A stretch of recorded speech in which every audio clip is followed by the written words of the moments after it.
tell me what you want except you want something. I want halva. Adonai is king. That's the most Bring me important. back a suitcase full of halva. A suitcase with what? Halva. You'll get fat. Oh, halva. I'm not bringing a whole suitcase of halva. Well then, I have no time for that. Oh I my want gosh. to find that. Every time you mention that, Rabbi, comedian. it takes me back to my childhood. I grew up on halva. You want to go where? The marble halva. The joiva halva. Did you eat the joiva brand? Halva? I think so.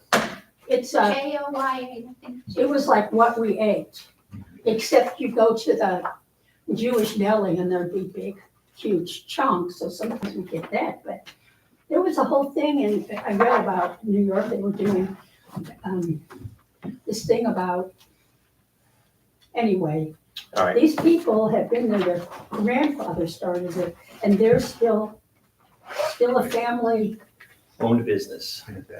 Hmm? A family-owned business. a family-owned business, All right. yeah. All right, friends. We are in the middle of the McLaren. What was it? Was the McLaren News Hour? What was the?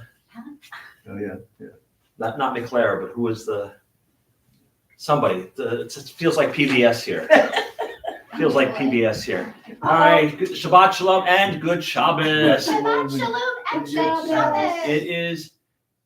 It's one of the few days of the year that I really don't like.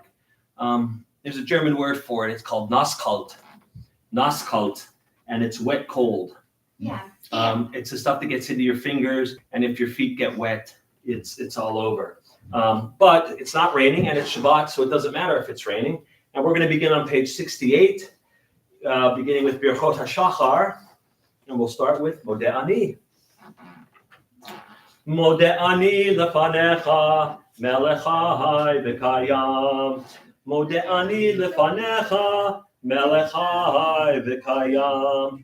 Shehechezarta v'nishmati b'chemla rabba emunatecha. Modeh Ani lefanecha, melech hai v'kayam. Turn a couple of pages, continue warming up, and we're going to find ourselves with Ma Tovu. Ma Tovu on page 74. Ma Tovu, Ma Tovu, Ma Tovu, Ohalecha Yaakov. Mishkanotecha Yisrael, Mishkanotecha Yisrael, Va'ani berov chastecha, Ahavo beitecha. Ehtachaveh, El heichal kodshecha, v'yiratecha, El heichal kodshecha, v'yiratecha. Adonai haftimon beitecha, u'mekol mishkan kevodecha, va'ani ehtachaveh, v'yekra, evrecha lifnei Adonai osi. Va'ani tefilati lecha Adonai Eish rahatzon Elohim berov chastecha aneni bemet ishecha. Page 76. One of my favorite prayers, Asher Yatzar, thanking God for bodies, our bodies that work.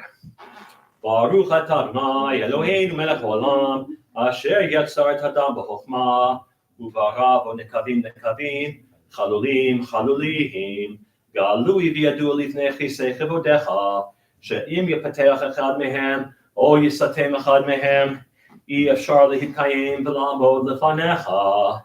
Baruch atah Adonai, Rofei chol basar, u'mafli lasot. Page 80, please rise. Birkot HaShachar, the morning blessings. Baruch atah Adonai, Eloheinu melech haolam, asher natan l'sechvivina lehalchin ben yom u'ben layla. Baruch atah Adonai, Eloheinu melech haolam, Pokeach Ivrim. Baruch atah Adonai Eloheinu melech haolam matir asurim. Baruch atah Adonai Eloheinu melech haolam zokef kefufim. Baruch atah Adonai Eloheinu melech haolam rokah haaretz al hamayim. Baruch atah Adonai Eloheinu melech haolam hamechin mitzadei gaver. Baruch atah Adonai Eloheinu melech haolam malbish arumim. Baruch atah Adonai Eloheinu melech haolam anoten laif koach. Baruch atah Adonai Eloheinu melech haolam hama'avir sheina me'einai ufnuma me'afapai. Baruch atah Adonai Eloheinu melech haolam shesani b'tzelem Elohim. Baruch atah Adonai Eloheinu melech haolam shesani ben chorin. Baruch atah Adonai Eloheinu melech haolam shesani Yisrael. Baruch atah Adonai Eloheinu melech haolam ozer Yisrael b'gvurah.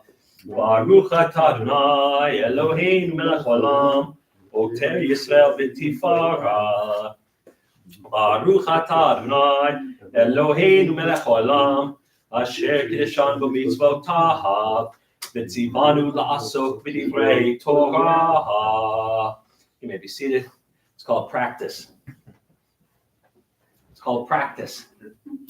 To be able to read Hebrew quickly, I can't practice. even read it slowly. Wow. Yeah, I'm trying to I have, get, Page 88. Elu devarim. These are the things. These are things that are limitless in this world. These are mitzvot that we can do over and over and over again, and we get credit not only in this world, but according to the rabbis who believed in a world to come, we get credit there as well. Elu devarim she'en lehem shiur shadam ochel perutehem ba'olam hazeh v'hakeren kayemet lo li'olam haba. Ve'elu hein kibud av ve'em ugemilut chasadim v'hashkamat beit hamidrash shacharit v'aravit v'achnasat orchim uvikur cholim v'achnasat kala leviat tamet v'iyun tefillah v'hava'at shalom bein adam l'chavero v'talmud Torah keneged kulam. Page 90 and 92, Kaddish the Rabbanan. V'kadal v'kadash shmei Rabbah v'alma divrach hiruteh v'yamlik malchuteh v'chayechon v'yomechon uv'chayei d'chol beit Yisrael v'agala v'zman kariv v'imru amen. Yehei shmei Rabbah mevarach le'olam u'lamei almaya. Yitbarach v'yishtabach v'yitpar v'yitramam v'yitnaseh v'yitadar v'yitaleh v'yithalal shmei d'kudeshah b'richu le'elam imko birchata v'shirata tushbachata v'nechamata da'amiram v'alma v'yimru amen. Al Yisrael v'al Rabbanan v'al Tamidehon v'al kol Tamidehon v'al kol ma'an daskim b'oraita di v'yatra hadein v'di v'chol atar batar Yehei lahon olchon shlama rabba china v'chista v'rachamin v'chayin arichin u'mezinei revichei or for kanam mikudam v'hon v'ishmaya v'ara v'yimru amen. Yehei shlama rabba min shemaya v'chayim tovim aleinu v'al kol Yisrael v'yimru amen. Oseh shalom b'imromav hu brachamav ya'aseh shalom aleinu v'al kol Yisrael v'al kol yoshvei tevel v'yimru amen. We're going to leave Birkot HaShachar and move into Pesukei de Zimra, verses of psalm and praise, longer brachot, longer prayers, as it were, less about the individual, more about our collective relationship with the Creator. Page 94, Baruch Shamar. Baruch Shamar B'haya Olam, Baruch Hu, Baruch Osef Reshit, Baruch Gozer Mekayim, Baruch Gozer Mekayim, Baruch Merachem Al Haaretz, Baruch Merachem Al Habriot, Baruch Mishalem Sachar Tov L'Reahav, Baruch Chai La'ad V'Kayam L'Netzach, Baruch Podeh Umatil, Baruch Shemo. 3 lines from the bottom in the English paragraph. Let's read together. With songs of praise, we extol you and proclaim your sovereignty. For you are the source of life in the universe. One God, life of the universe, praised and glorious ruler. Your name is eternal. Blessed are you, Adonai, sovereign, who is glorified through praise. Baruch atah Adonai, melech muhulal b'tishbachot.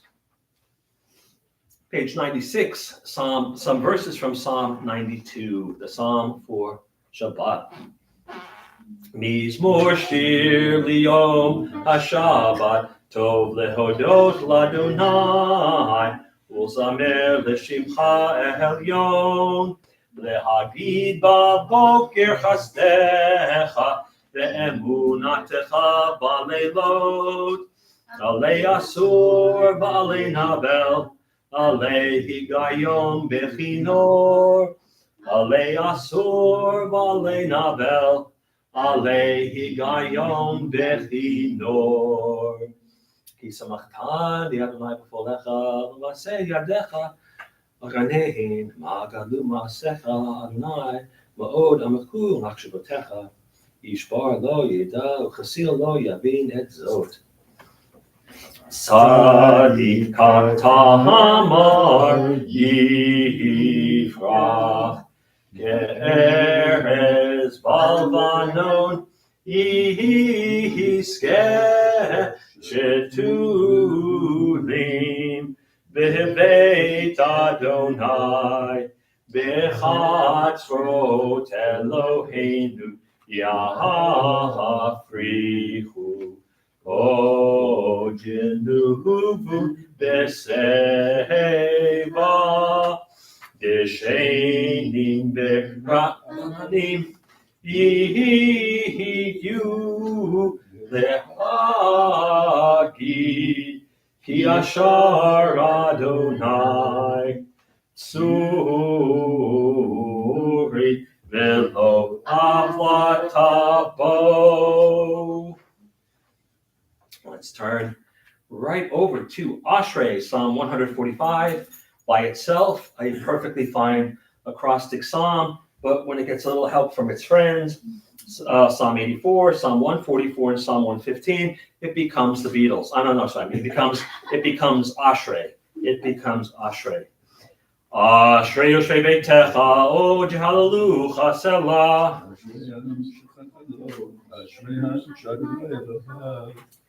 Tehillah LaDavid, Aromimcha Elohai HaMelech, Ba'avarcha Shimcha Le'olam Va'ed.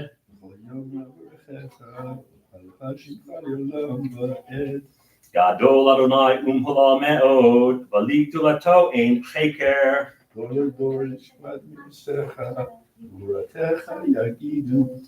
Ador Kevod Hodecha, V'divrei Niflaotecha Asicha.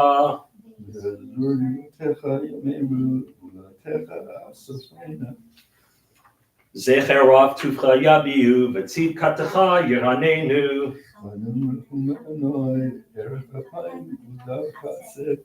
Tov Adonai Lakol, V'rachamav Al Kol Ma'asav.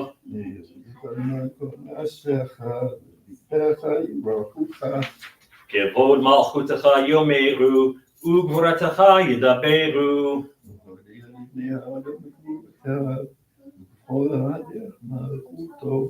Malchutecha Malchut Kol Olamim, Umemshaltecha Bechol Dor Vador.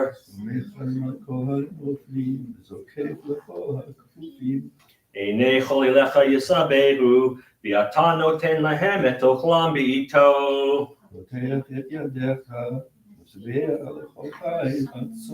Tzadik Adonai B'chol Drachav, B'chasid B'chol Ma'asav.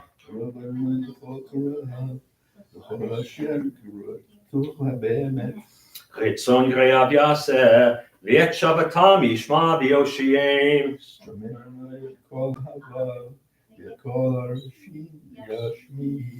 Tehillat Adonai Daber Pi, V'varech Ho Basar Shem Kodsho Li'olam Va'ed, V'anachnu Nevarech Ya, Me'ata v'ad olam. Hallelujah. We'll continue on the idea of hallelujah. Psalm 150, the final psalm of the book of Psalms. Hallelujah. Hallelujah b'kodsho. Hallelujah b'rkia uzo. Hallelujah b'gvorotah. Hallelujah kirov gudlo. Hallelujah b'teka shofar. Hallelujah b'nevel v'chino. Hallelujah b'tofu macho. Hallelujah b'mindi ugav. Hallelujah b'tziltzalei shama. Hallelujah b'tziltzalei trua. Kol hanishama tehalel. Hallelujah. Kol hanishama tehalel. Hallelujah. Top of page 101. We're going to be moving out of Pesukei de Zimra into Shacharit proper, and we're going to begin that movement with Nishmat. Nishmat kol chai, tevarech et shimcha Adonai Eloheinu. Kol basar, tevarech okay, no tamid min halam v'adam atahel ein lanu melech el atah Elohei charishanim v'achronim menora kol briot Adon kol toladot Amuhulav v'avot hatishbachot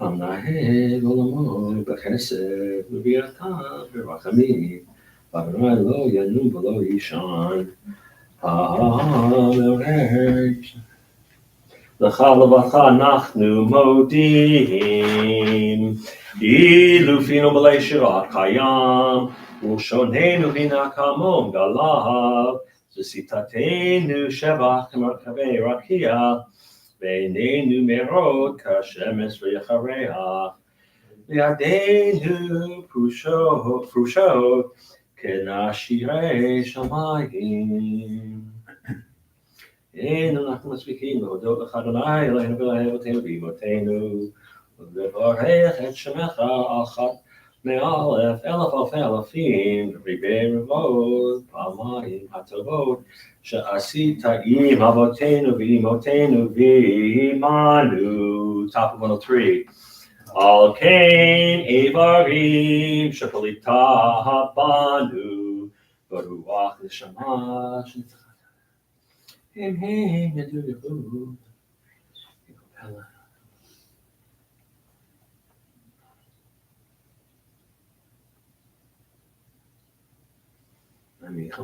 Kamor David, Barchi Nafshi et Adonai, V'chol Kravai et Shem Kodsho. Top of 104. Ha'el b'tatzimut tuzecha, Agadol b'chavod shemecha, Hagibor l'netzach v'hanora b'norotecha, Hamelech hayoshev al kisei ram v'nisaha, Shochein ad maharom v'kadosh shemo, V'katuv chanenu tzadikim v'Adonai l'shayim navatila, V'fi yesharim tithalal, U'v'divrei tzadikim tiparach, U'v'ilshon chasidim titramaham, U'bekeref kedoshim titkadash, U'v'makalot rivivot amcha beit Yisrael. V'rina yipar shimcha malkeinu b'chol dor v'ador. Please rise, top of 105, Yishtabach.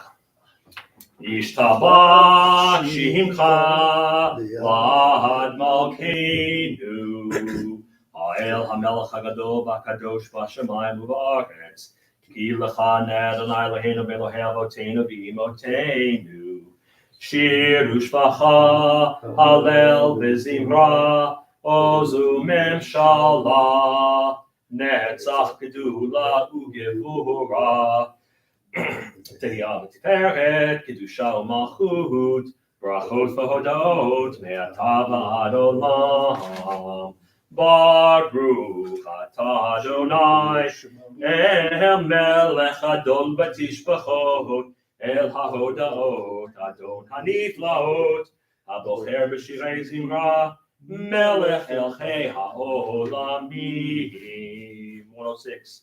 Yitgadal v'yitgadash Shemei Haba V'almad yirach Hirutei v'yamlik Malchutei V'chayechonu v'yomecho Uv'chayedecho Beit Yisrael Bahagala Uvizman Kariv V'yimeru Amen Yehi Shmei Rabba Mevorach Le'olam u'l'olmei almaya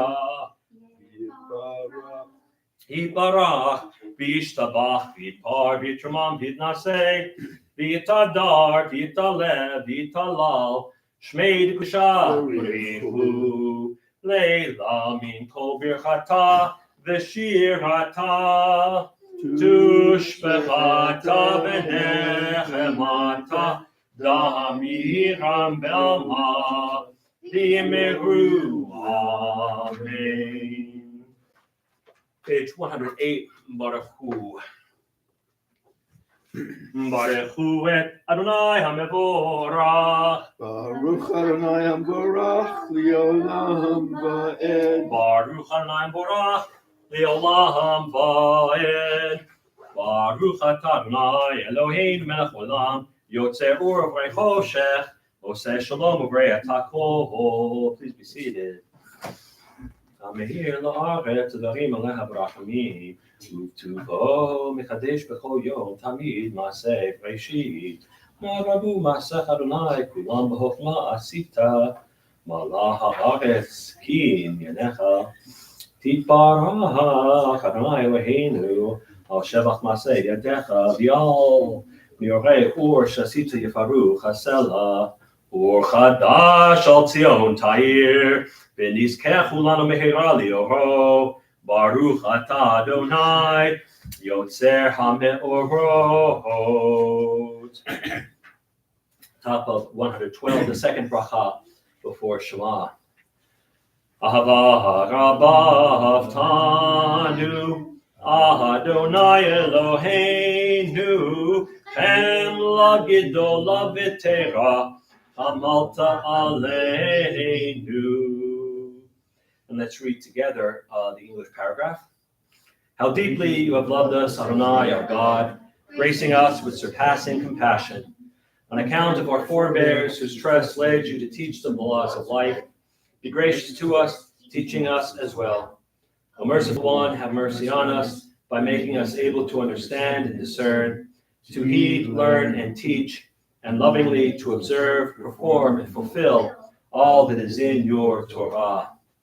V'ha'areinu b'toratecha, v'dahabei klubeinu b'mitzvotecha, v'yached levabeinu, li'ahava u'yira et shemecha, v'lo nevosh, v'lo nikalem, v'lo nikashel, Le'olam va'ed, ki v'shem kodshecha, hagadol v'hanora b'hatachdu, nagila, nagila, nagila, mismecha v'shuatecha. V'havienu l'shalom me'arba kanfot ha'aretz, v'tolikenu l'chamiut li'artzeinu, Ki el poel Yeshuaot ata, uvanu v'charta b'keratanu l'shimcha hagadol sela v'emet, lehodot l'chal yahetcha v'ahava, baruch atah Adonai, abocher b'amo Yisrael v'ahava. Shema Yisrael Adonai Eloheinu, Adonai Echad. V'ahavta et Adonai Elohecha, v'chol levavcha, u'v'chol nafshecha, u'v'chol meodecha, v'hayu advarim ha'ele, Asher Rochi Mitzavecha Hayom Al Levavecha Vishinantam Levanecha Vidibarta Bam Vishivtecha B'Veitecha Uvlektecha B'Derech Uvishokbecha Uvkumecha Ukshartam Leot Al Yadecha Vehayu Latotafot Beineinecha Uchtavtam Al Mezuzot Beitecha Uvisharecha. Page 118.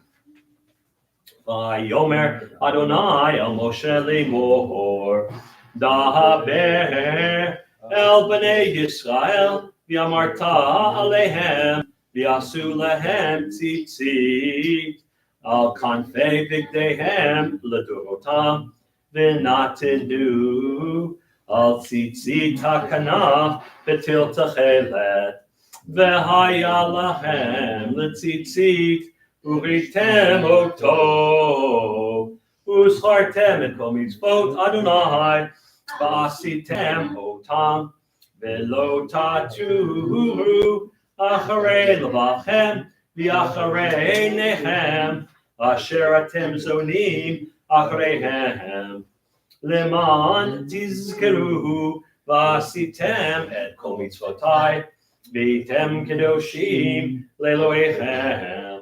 Ani Adonai Elohechem Asher Hotzeiti Etchem Me'eretz Mitzrayim Liot Lachem Lelohim Ani Adonai Elohechem Adonai Elohechem Emet V'yatziv Ahu V'chaviv V'norav Adir V'tov Yafeh Hadavar Hazeh Aleinu L'olam Va'ed Hem et Elahei Olam Malkeinu Tzur Yaakov Magenu Shenu L'dor V'ador Hu Kayam U'Shmo Kayam V'chiso Nachon U'chuto V'emunutav Lad Kayam Het U'dibarav Chayim V'Kayamim V'ne'amanim V'nechamadim Lad Olomei Olamim Mitzrayim D'otam Adonai Eloheinu We beat Abadim Peditanu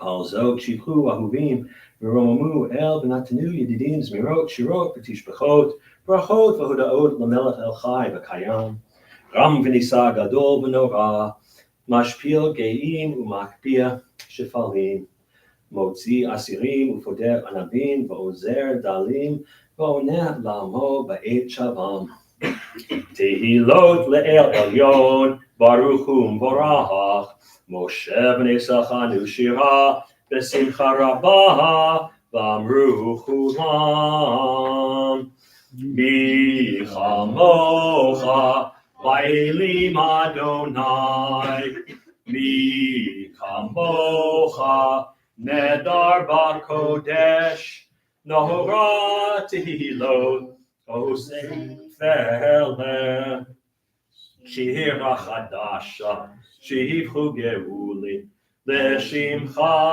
Al Sefatayam, Yachad Kulam, Hodu, Vehim Lechu V'amru, Adonai Yimloch Li'olam Vahed, So Yisrael, Kuma Bezrat Yisrael, Uvtechenu Mecha, Yehuda Yisrael.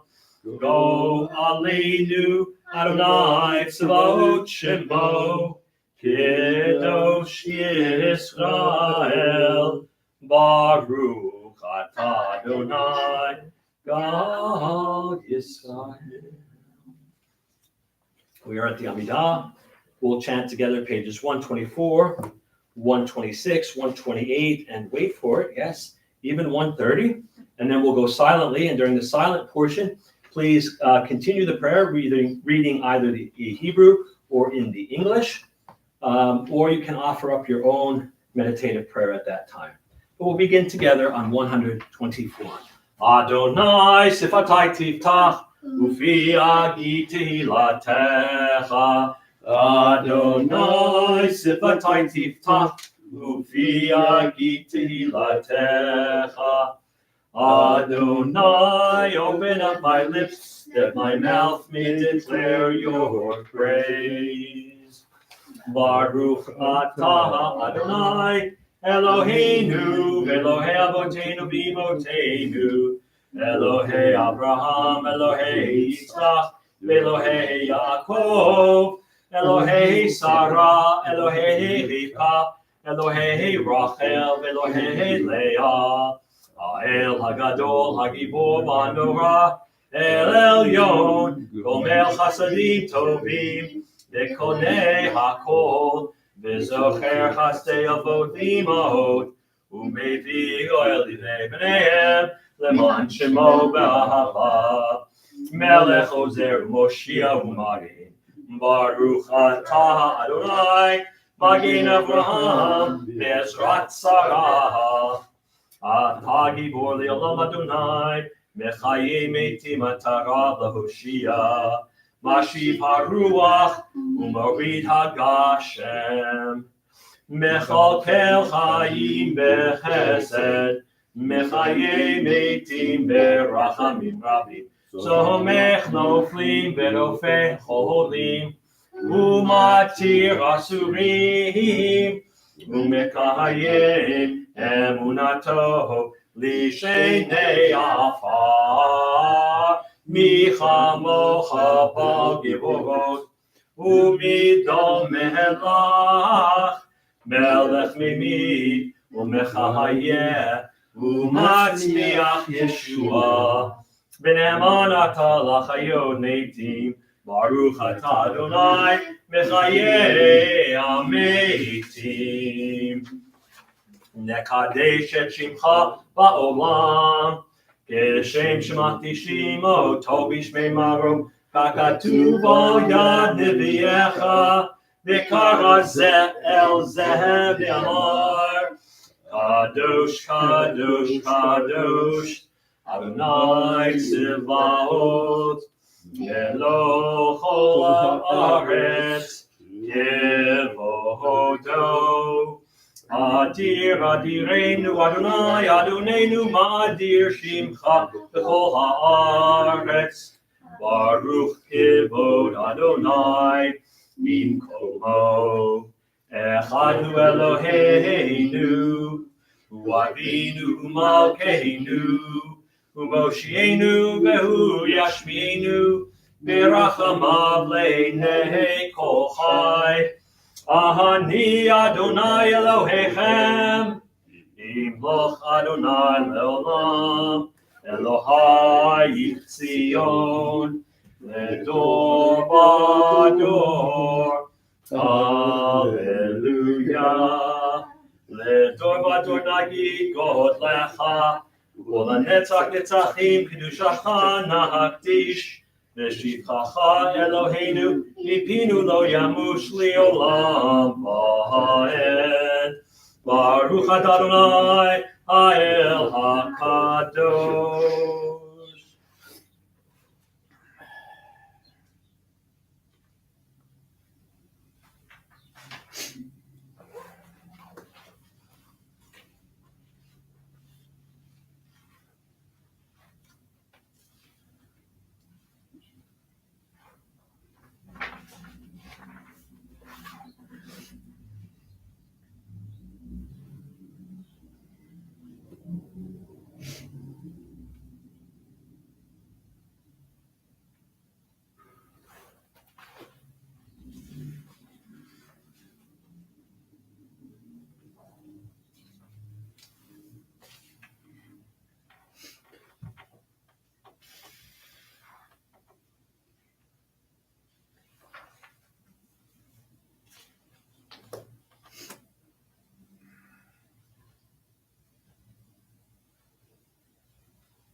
let's jump ahead to page 134. 134, and we'll read this paragraph together in English. Our God and God of our ancestors, be pleased with our rest. Sanctify us with your mitzvot, and grant us a share in your Torah. Satisfy us with your goodness, and gladden us with your salvation. Purify our hearts to serve you in truth. In your gracious love, Adonai our God, grant us your holy Shabbat as a heritage. May Israel, who sanctifies your name, rest on Shabbat. Blessed are you, Adonai, who sanctifies Shabbat. Baruch atah Adonai, mekadesh ha-Shabbat. Page 139, a little bit of hoda'ah, a little bit of thanksgiving. And let's read these responsively. I'll read the first English, and then you respond with modim anachnu lach. You'll read the second English, and then so it'll go that way. For the expanding grandeur of creation, worlds known and unknown, galaxies beyond galaxies, filling us with awe and challenging our imaginations. Modim anachnu lach. For this fragile planet Earth, its times and tides, its sunsets and seasons. Modim anachnu lach. For the joy of human life, its wonders and surprises, its hopes and achievements. Modim anachnu lach. For human community, our common past and future hope, our oneness transcending all separation, our capacity to work for peace and justice in the midst of hostility and oppression. Modim anachnu lach. For high hopes and noble causes, for faith without fanaticism, for understanding of views not shared. Modim anachnu lach. For all those who have labored and suffered for a fairer world, who lived so that others might live in dignity and freedom. Modim anachnu lach. For human liberties and sacred rights, for opportunities to change and grow, to affirm and choose. Modim anachnu lach. And together, we pray that we may live not by our fears, but by our hopes, not by our words, but by our deeds. Blessed are you, Adonai. Your name is goodness, and you are worthy of thanksgiving. Baruch atah Adonai, atov shimcha l'chaneh lehodot. 140 will close out, as always, with a prayer for peace. In the morning, it's Sim Shalom. Sim Shalom, Tova Uvracha, Chen V'Chesed V'Rachamim, Aleinu, V'al Kol Yisrael Amecha, Barucheinu, Yotzreinu, Kulanu, Ke'echad, V'or Panecha. Kivor panecha nahatata lanu, Adonai Eloheinu, Torah chaim, Yahavat chesed, Utzdaka uvracha v'rachamim, Rachamim v'chaim v'shalom, V'rachamim v'chaim v'shalom, V'toh b'necha l'baharech et amecha, Tamecha Yisrael, Bechol eit uvechol shah bishlomecha. Baruch atah Adonai, hamevarech et amo Yisrael, v'shalom. And jump ahead to page 233. I'm sorry, not 33. It's 53. 253. The Mishaberach for the Cholim, one of our prayers for healing. Top of 253. Mishaberach Avotenu Vimotenu, Abraham Yitzchak V'Yaakov, Sarah Rivka Rachel V'Leah, Hu Yivarech et HaCholim.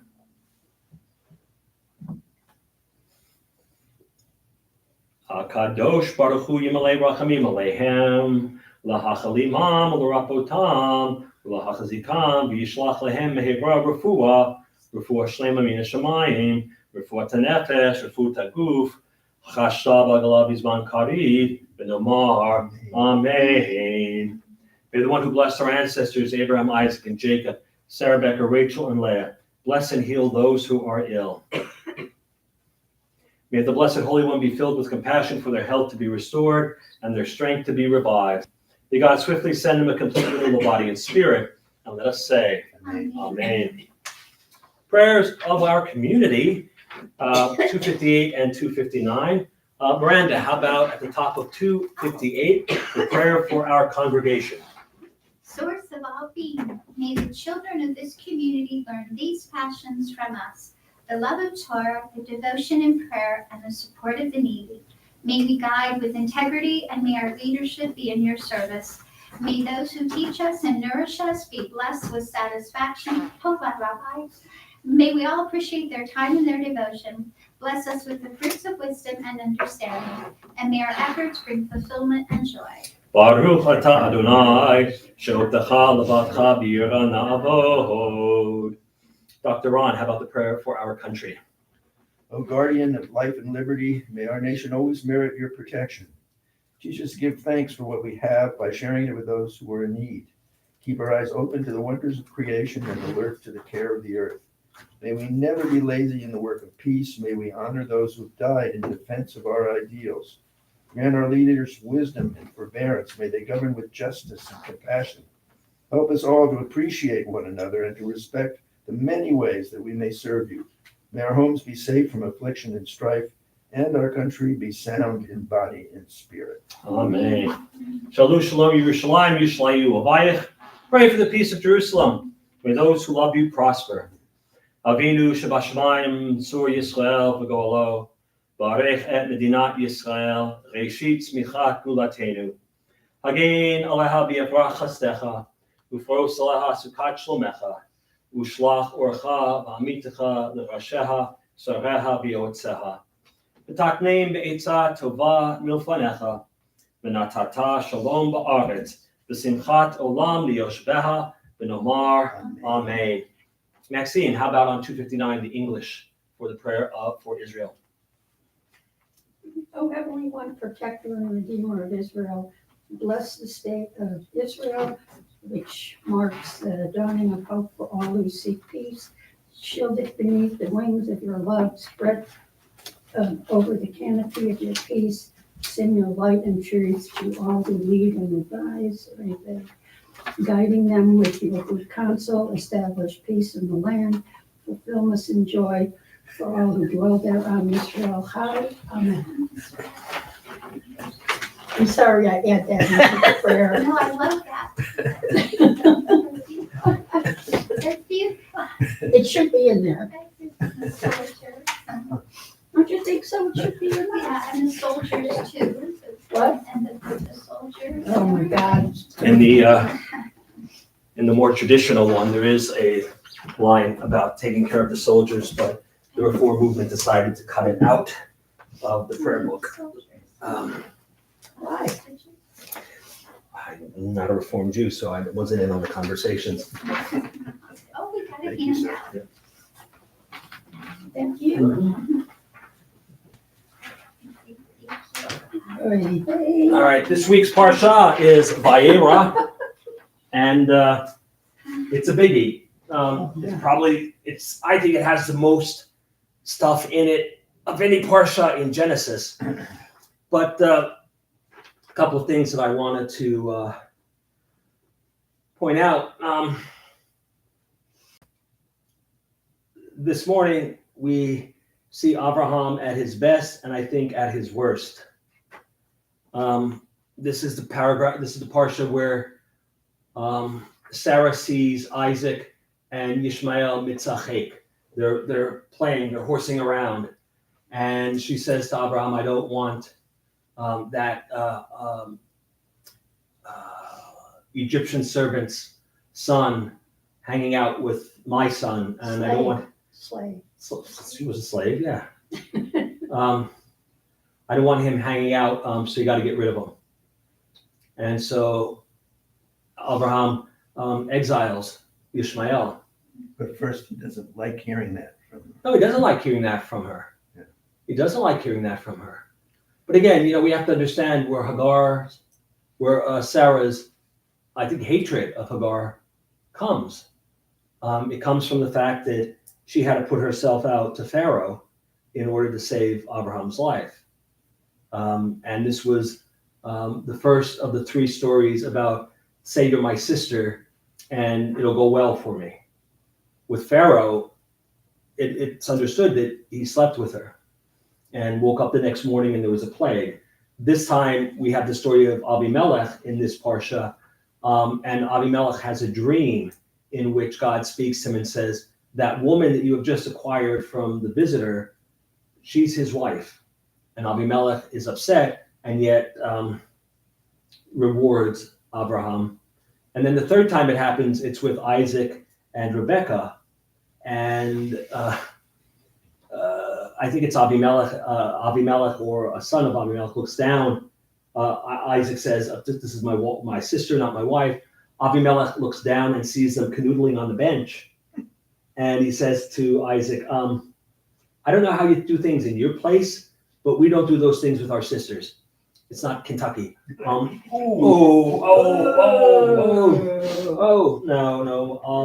all respect to Kentucky. All respect to Kentucky. And so, but that's the third time the story happens. We have a whole bunch of things going on. I want to focus on two pieces. The first piece is at the top of the page, and it is from Bereshit 18:20 to 26, and it is the prelude to the destruction of Sodom and Amorah. Vayomer Adonai, God said, Zakat Sodom va'Amorah ki rabah v'chatatam ki chavda ma'od. So God says, the outrage of Sodom and Amorah is so great, and their sin is so heavy. Right? What's going to happen?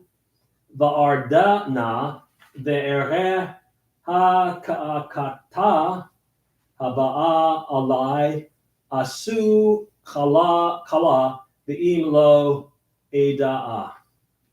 And God says, I will go down there to see whether they have acted according to the outcry that has reached me. If not, I will take note. All right, so there's something going on in Sodom and Amorah that's problematic. Yeah. So they're Israelites too? No. But God just doesn't like it. Apparently, there's some outcry, and it's reached God. Whether it's the people who are, or the Sodomites or the Amorites, whether it's the people who are doing the sin, that their noise has gotten so loud that it's got, or the people who are being sinned against have cried out. But God's paying attention, right? This is right after Abraham has found out that he and Sarah are going to have a son the next year. This is when Abraham is sitting out in his tent after he circumcised himself, and three people show up. And like all good Jews, Abraham slinks back into his tent and hides because he doesn't want company. No. He gets up, he runs, he bows in front of them, brings them back and feeds them. And depending on which midrash you read, there are three angels who have come to see if Abraham is really all that he's cracked up to be, or it's two angels and God. And so this is when they're about to leave. God says, since I'm in the neighborhood, I'm going to go look in on Sodom and Amorah, and then we'll see what happens. Vayifnu Isham ha'anashim, and then the other men, the two men or the two angels, went away. Vayelchu Sdoma, and they went towards Sodom. These are the two angels that Lot tries to protect later on. And so, Va'avraham odenu omed lifnei Adonai. And Abraham now is there by himself, and he is standing before God. Okay, God has just said, I'm going to go and take a look at Sodom and Amorah, and let's see what happens. The idea is that when God says, I will take note, God's going to open a can of whoop fanny on them, right? God's going to destroy Sodom and Amorah. So Abraham, who's there, and now it's Vayigash Abraham, and now Abraham approaches God, Vayigash, Va'omer, and now Abraham's going to talk to God. Now, just so you know, This is the first time in the Torah anyone will have spoken to God in this way. Right? Vayomer, he says, Ha'af tispeh tzadik im rasha. Are you going to destroy the innocent, along, or literally here, the righteous, along with the guilty? Right? Nobody has challenged God up to this point. Adam hasn't challenged God. Cain didn't challenge God. Noah certainly didn't challenge God. And now Abraham does. Are you going to sweep away the righteous and the guilty? Ulai yesh 50 tzadikim betoch ha'ir. Perhaps there are, what if there are 50 righteous people in the city? Right? If there are 50 people in there who are righteous, ha'af tispeh velo tisa lamakom lama'an 50 hatzadikim asher bekirbah. Are you going to wipe out the 50 as well as everybody else? Think of the chutzpah that Abraham's portraying right now, right? God, he's in the presence of God, and instead of cowering away, Abraham says, "Hey, you're going to wipe out everybody, even the righteous, even the tzaddikim? What if there are 50 tzaddikim in those cities? You're going to wipe out the innocent, the tzaddikim?" Okay, let's see. God does that all over the place. The next line here is Chalila lacha. Chalila lacha is like saying God forbid. It's like you forbid, right? So Abraham is speaking in a Hebrew idiom to God. You forbid. It says he's basically saying, God forbid, you should behave this way. Chalila lacha, you should know better, right? And so he says, Abram, Chalila lacha me'asot kadavar hazeh lahamit tzadik im rasha v'haya katzadik karasha. Chalila lacha. God forbid you should do this. You should wipe out the innocent, that you will wipe out the place and not forgive it. Not let it off the hook for the sake of the 50 righteous people who are living there. Halil lacha.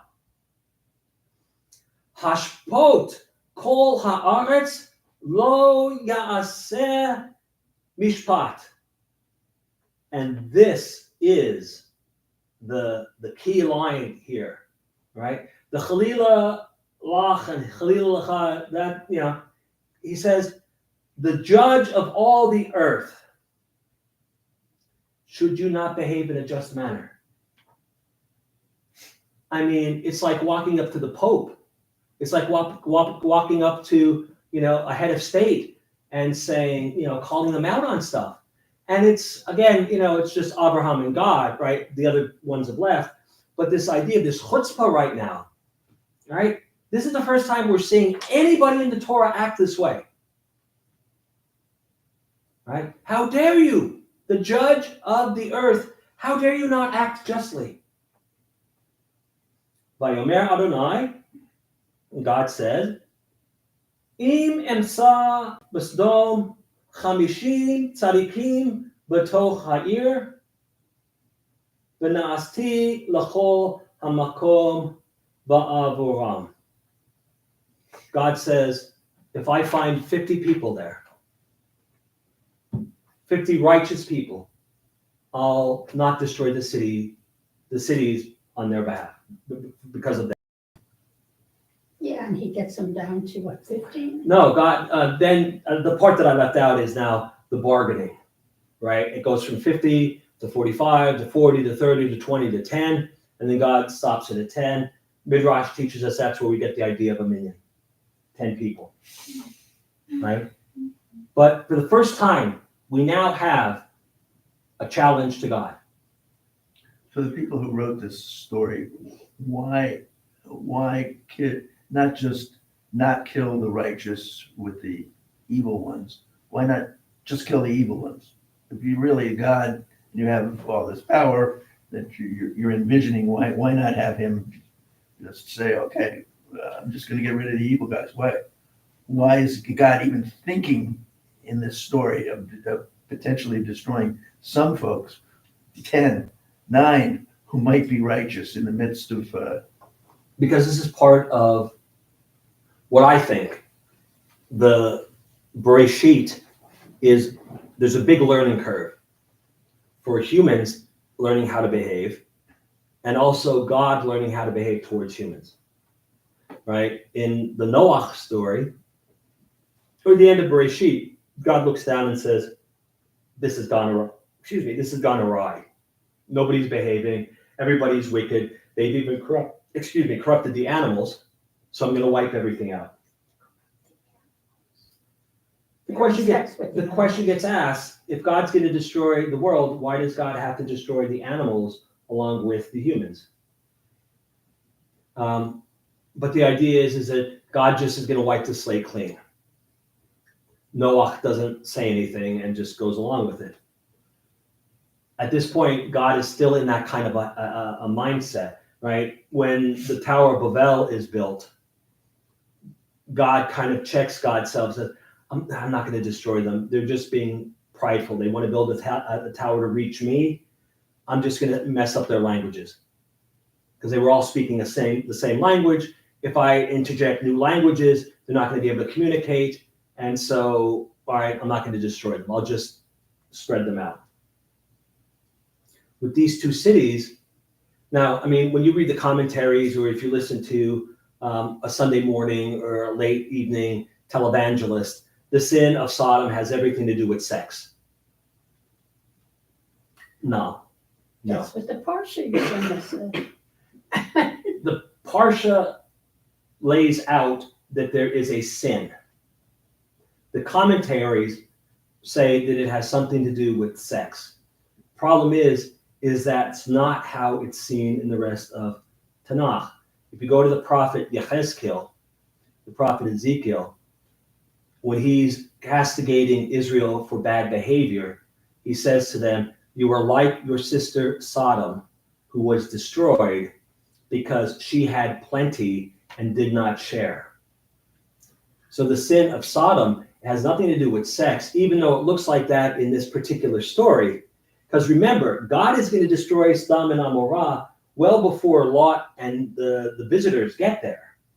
So they're not destroyed because of what Lot did or didn't do, or what the people wanted to do to the visitors. They're being destroyed because the outcry which reached God was probably the people who had no food. And Sodom had plenty and did not share. And that's why Ezekiel's calling out Israel. It's like, you're like Sodom. You're like Sodom. You have plenty and you're not taking care of your poor. And you think what happened to Sodom and Amorah won't happen to you? Think again, Tati. Think again. So you think it wasn't their bad deeds necessarily. It was because God paid attention to the people who were kvetching. The people who were crying out because they were hungry. They weren't being taken So care of. we don't know what God would do, obviously, but the supposition would be, the logic would be, if they weren't crying out, God wouldn't pay attention and let whatever. Well, because at the beginning it says, I will go down to see the outrage of Sodom and Gomorrah is so great and their sin is so grave. I will go down to see whether they have acted altogether according to the outcry that has reached me. Right? So the outcry could be anything, but it reaches God. God's going down to see, was it everybody who was doing it? Or was it only a certain amount who were doing it, right? So the idea is that something has reached God's ears in the story. Later on, when Israel is in Mitzrayim, it says that God heard the cry of the Israelites. But just keep thinking that God's not at the point yet where God's going to separate. So the people who wrote this then are evolving the concept of God. Is that what Yeah. you're saying? Yeah, because later on, Moshe has to deal with this any number of times where God's going to say, I'm going to destroy them all, and I'm going to start again with you. But doesn't he destroy thousands of people on?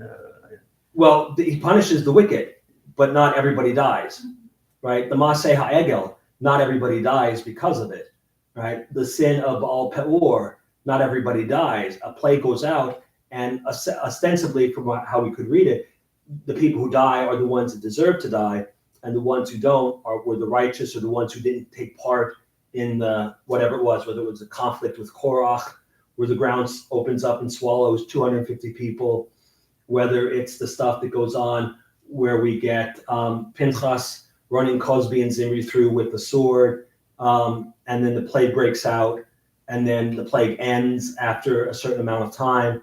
So there's that goes on. But God, even though God might say to Moshe, I'm going to wipe out everybody, Moshe says, come on. What will the Egyptians say if you wipe out everybody? And then there's a couple of times where Moshe goes to God and says, just wipe them out. I can't deal with them anymore, and start over. And God says, no. It's not everybody. So there's an evolution of how God behaves towards us. There's that learning curve that God realizes that, and I think this is why we get the Torah, right? God starts out with Adam and Chava, gives them one negative commandment, right? And it's not a mitzvah, but don't eat from this tree. And what do? They eat from the tree, right? Then Noah is told, I'm going to destroy the earth, and doesn't say anything. And then gets drunk right after the flood. And now Abraham comes along and now challenges God. And this is going and going. And then finally, I think, in the evolution of God, somebody or God says, they need a handbook. They need an instruction manual. And I'll give them a Torah. And they can go from there. On the topic of Abraham being the first one to kind of stand up to God, why do you think he then goes on, I'm going a little bit ahead slightly, but why do you think he then goes on to not really fight back as much when God commands him to offer Isaac as a burnt offering? That's where we're going. Oh, that's a horrible one. That's where we're going. I do have a question, because you have Abraham, who pretty well, he lies about his relationship with Sarah, and so the Pharaoh takes her and, you can say, have sex with her, but rapes her. He And does. that's okay behavior? No.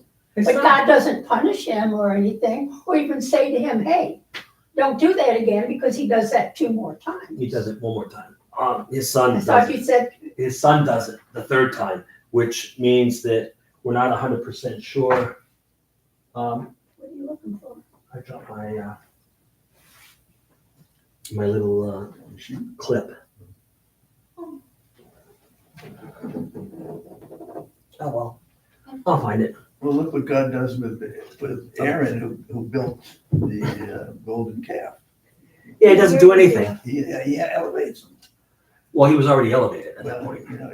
if he commits this horrible sin, one of the worst sin you can commit, and he doesn't get punished at all. No, he doesn't. But the commentators will say that he did it under duress.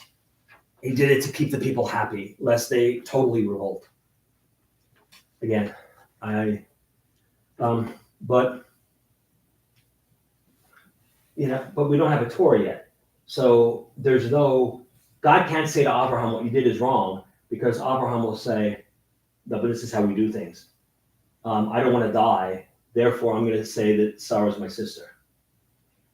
Again, you're jumping ahead. You're thinking Abraham has all these laws that he's not. No, I don't think it's, No, but there's a I'm whole not saying different that, culture. I'm saying that God, it seems like God picks and chooses who he decides he's gonna, Yeah, okay. and he cuts Abraham a bunch of slack, because if Abraham can say, after the first time, God can say, hey, that's your wife, you just have great. And Yeah, but each time, now, that was the first time.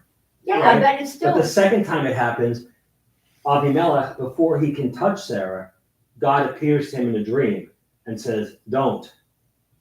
And then the third time it happens with Isaac. not to, yeah, Yeah, the but woman, not to Abraham, to somebody else who's gonna have his way with Sarah. well, that's because Abraham is protecting himself. Again, we can't make these value judgments because that was the time. And our guy, Abraham does it, but all the other heroes in literature, they have this kind of failing where and it has to do often with sex. Look at the legends of King Arthur, right? Arthur has Guinevere, but he can't keep it in his pants because he goes chasing after somebody else, and Guinevere is left alone, and then Lancelot, his best friend, comes in, and I mean, it's all, every hero has faults. If we're saying it's mostly about sex, it's like men Yes. are yeah, okay, I'm Men not gonna are- go into the men feminism are of pigs. this. Yeah, men are pigs. There you go. But people love bacon. What can I say?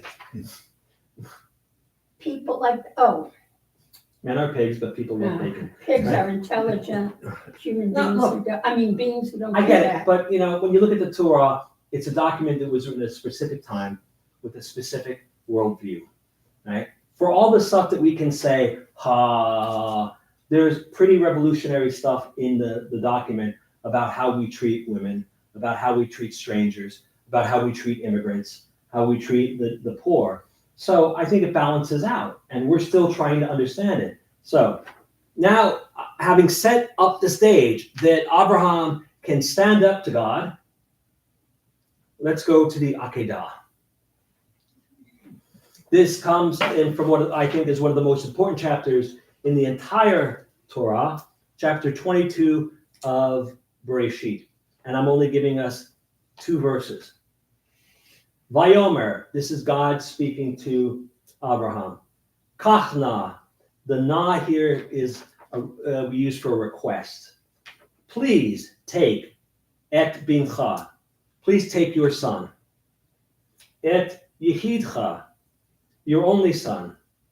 Asher ahavta et Yitzchak.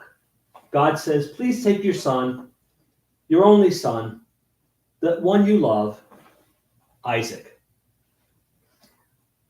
That's how God opens it up. And then says, Valech lecha, and then go you, el haaretz haMoriah, and go to the land of Moriah, v'ha'alehu sham, and offer him up, le'olah, as a burnt offering, al achad ha'harim asher omer elecha.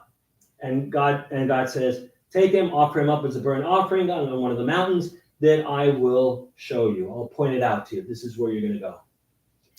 So when it comes to Sodom and Gomorrah, Abraham argues with God about the behavior. Yep. When it comes to his son, Yep.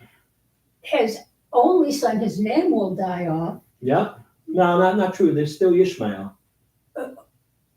Ishmael is still his son.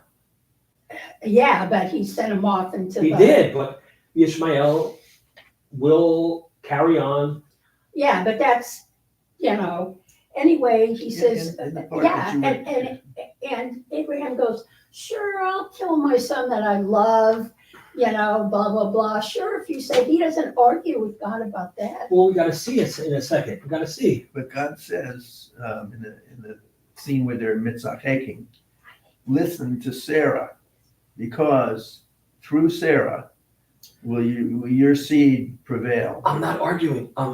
So he and Abraham heard that. So Yeah, he knows. I am not arguing, But he knows that Isaac's going to live, because if Isaac doesn't live, then God lied to him. okay, so this is the whole idea of tests, right? And we're not going to get into the Akedah proper because that's a whole other talk, and we could spend, right? But what I want to see here is what's Abraham's reaction, right? Take your son, your only son, the one you love, Isaac, and go to the land of Moriah and offer him up as a burnt offering on one of the mountains that I will point out to you.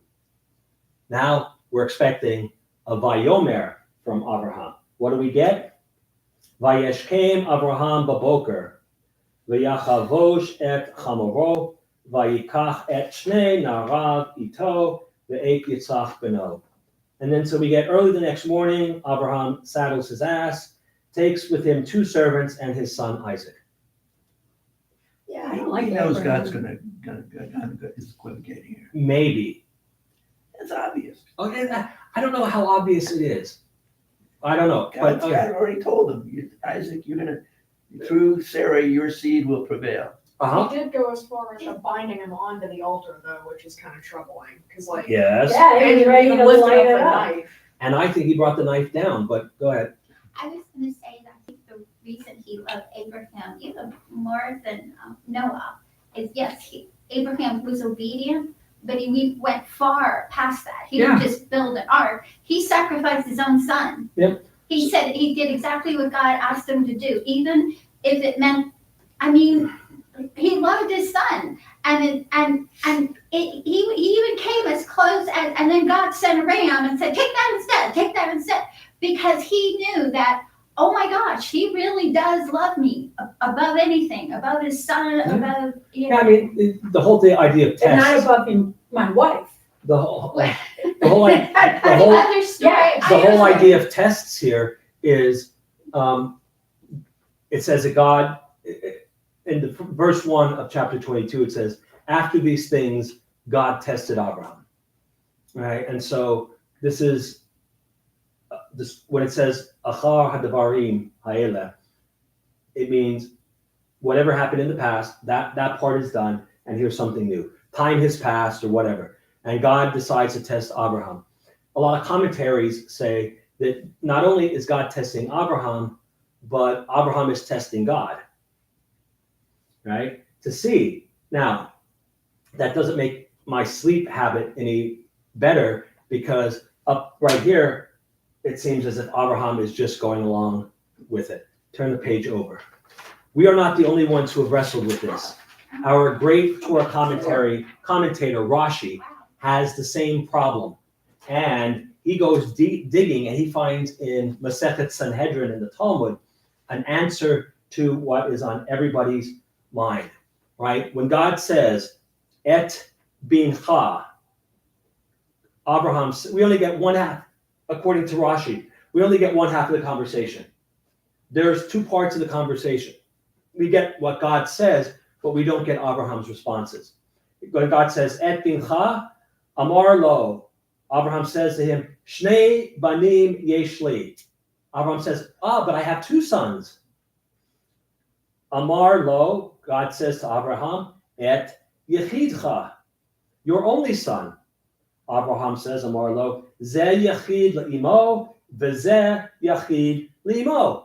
Each son is the first son or the only son of his mother. Right? So Abraham is in that really interesting position of having 2 only sons.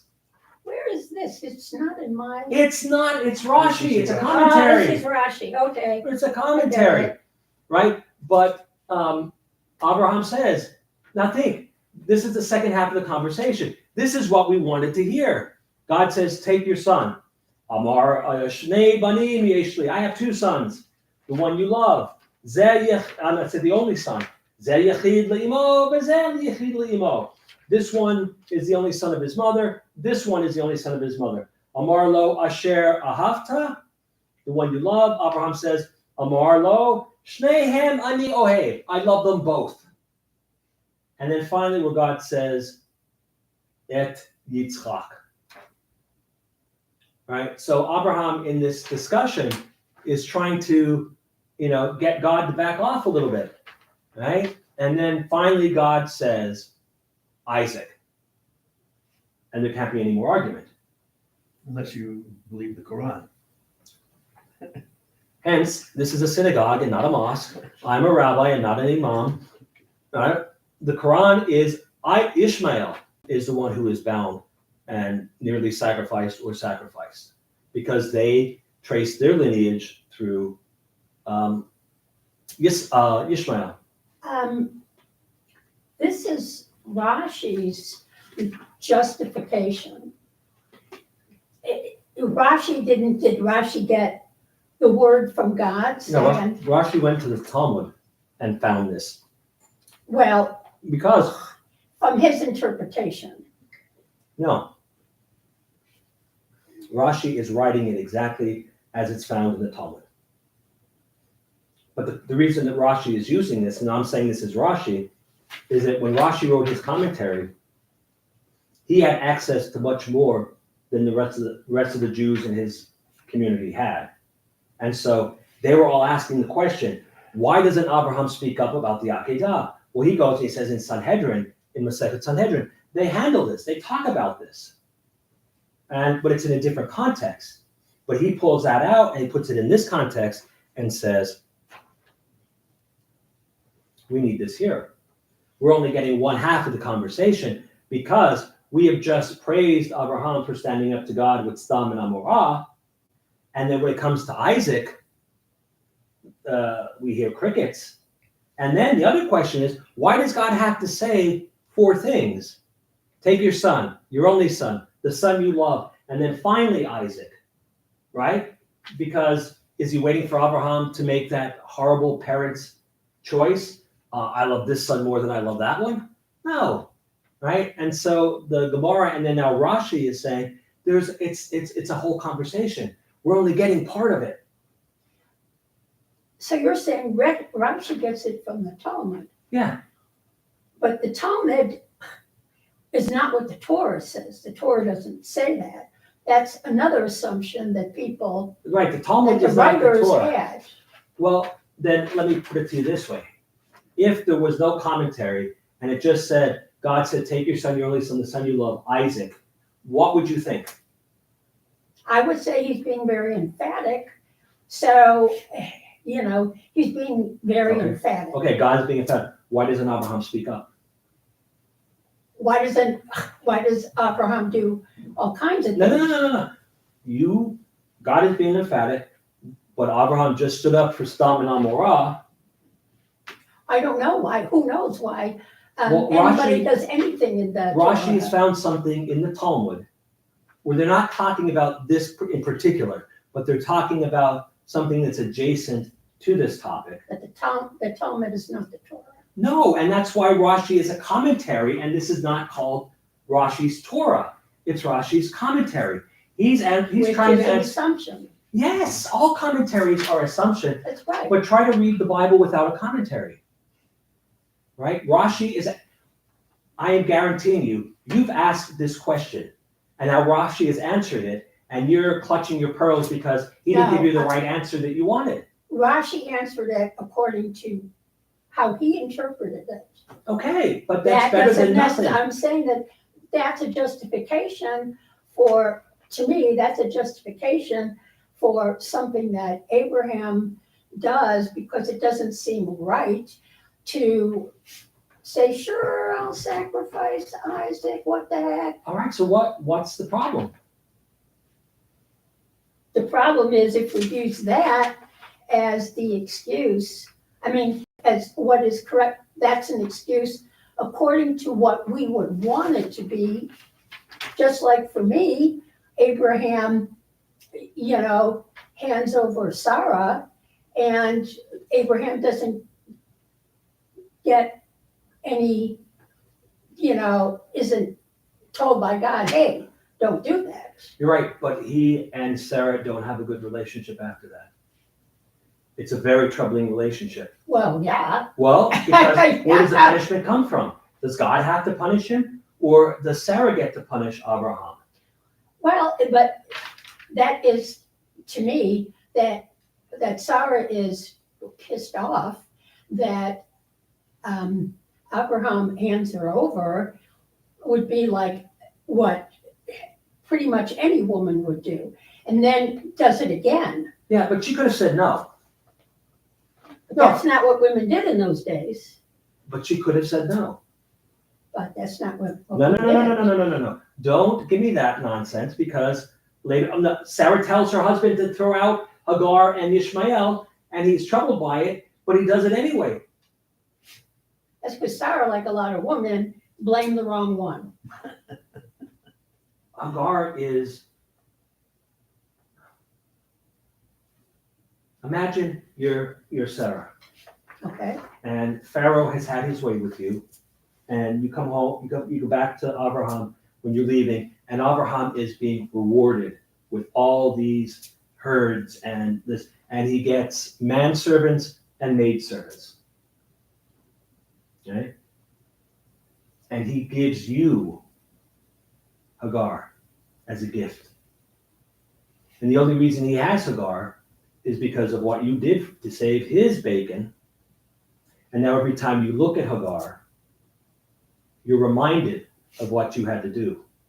Not only that, but then Sarah couldn't have a son, right? And that's why Abraham had to lay down with Hagar But- to produce. didn't have to. Well, That's what they did. quote had to. I mean, it's all over the Bible. They lay with their handmaid I'm and just saying, blah, it's, blah, blah. that That's adds another behavior layer at to the it, time. because in Yes. Sarah's She position, she would be like, oh my God, not only did all this happen, but now my husband Yeah, but has produced a son with this woman. right, but who gives Abraham Hagar to lay with? Pharaoh? right? Sarah. Oh, Pharaoh okay, gives, yeah, that's gives- right. she comes in with Because that they need a package. child. He gives Hagar to Sarah, And then she gives. and now she is stuck looking at Hagar all the time because how dare you give me, I'm thinking Sarah, right? How dare you give me this Egyptian woman as my handmaiden? You know what I did. You know what I did so you could get her. How dare you? And then she's barren or can't conceive, and all of a sudden she says, I'll get back at him. It's his fault. I'll throw Hagar to him and he'll sleep with her and, whatever. And then she gets pregnant. We'll change your name to Rashi. Who? Hagar? You. Me? No. But, the point is that there's all this subtext that is not it, that we don't see. And I think that's purposeful, so we think about it, right? We can read the Torah as, everything's hunky-dory and this is what God wanted and da-da-da-da. But that doesn't do any justice to the text. The Torah is meant for us to wrestle with, because unlike other religion, one religion in particular, when we read the Torah, we don't read it by itself. We just don't open up the Torah and say, this is what it means. No. We look at the commentators, and the commentators argue. I mean, I give you Rashi here, but in other places, Rashi will say something, and his grandson, Rashbam, will come and correct him.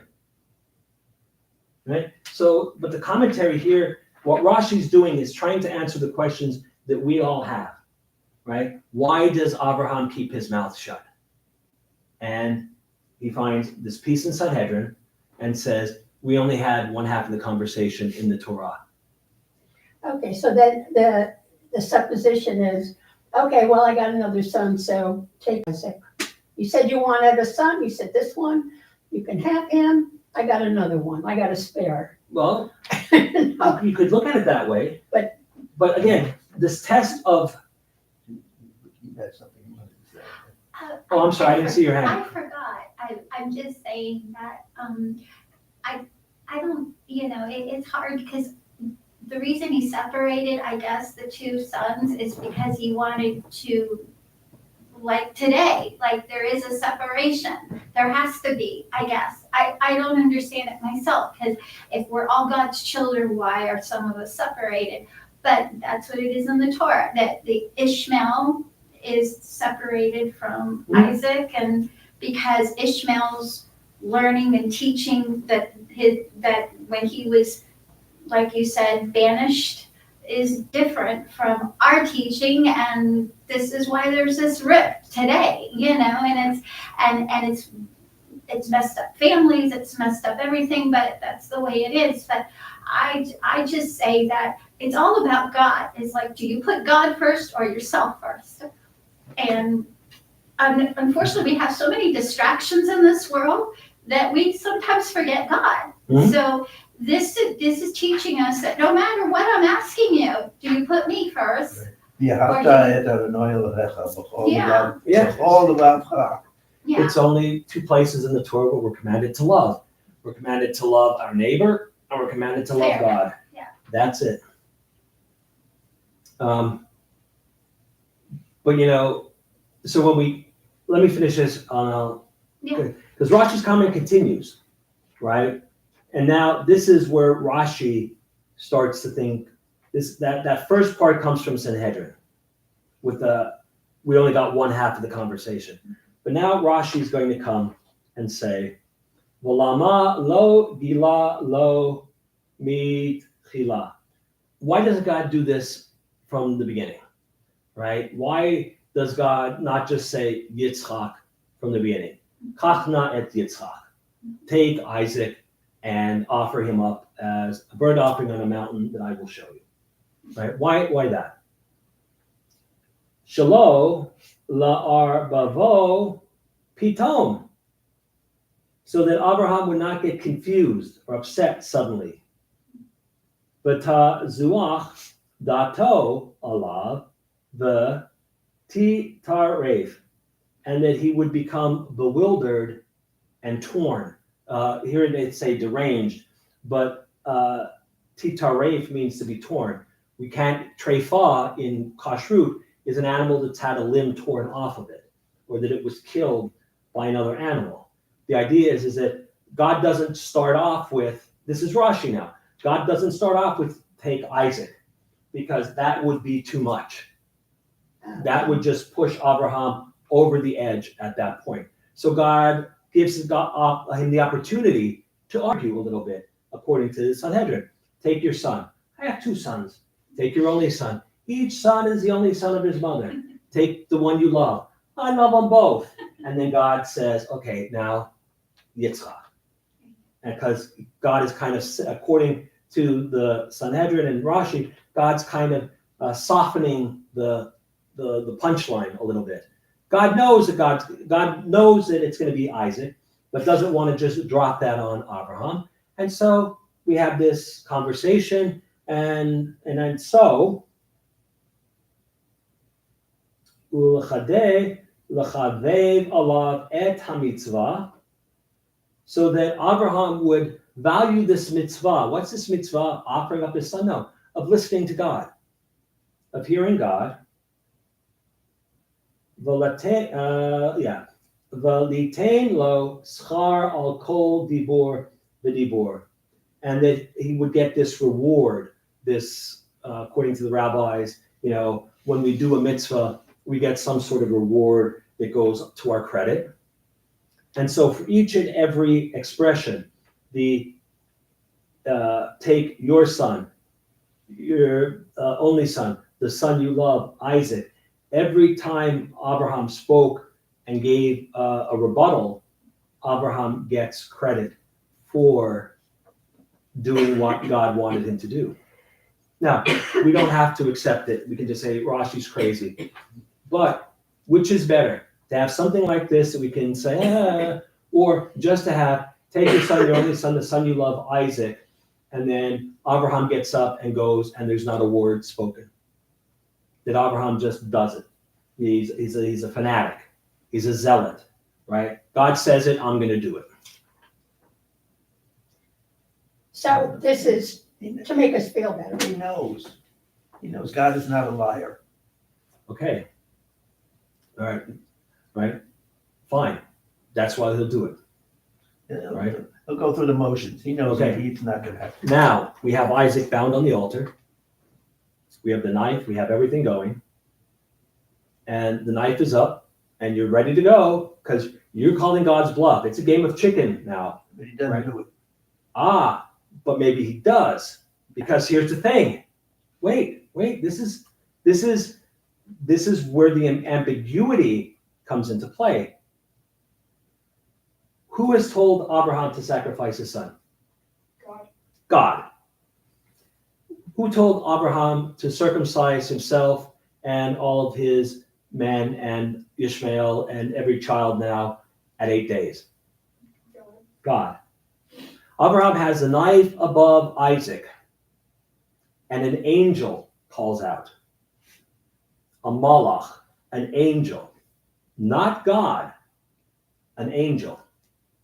And so what are you thinking if you're Abraham? Thinking, I really don't have to do this anyway. I'll go through the motions, make it look like. Yes, and as you're ready to, as soon as I'm you, thinking hallelujah. and you're waiting for God to say stop, but an angel comes and says stop. All this time you've been talking to the CEO. Now all of a sudden the kid from the mailroom calls you and says the CEO wants you to do this. That's But what you want to didn't believe God in. send the angel? Don't know. I thought the angels work for God. They do work for God, but why would God send an angel when God is having A these conversations conversation. with Maybe Abraham? he's busy. What do?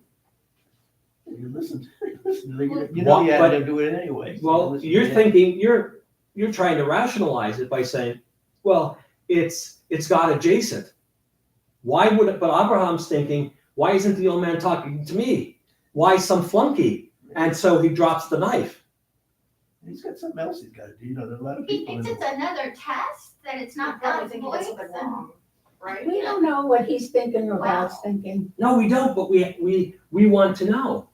of course. We want to know, right? So, like I said, this is a very ambiguous text. People will say, no, he listened to the angel and he went and da.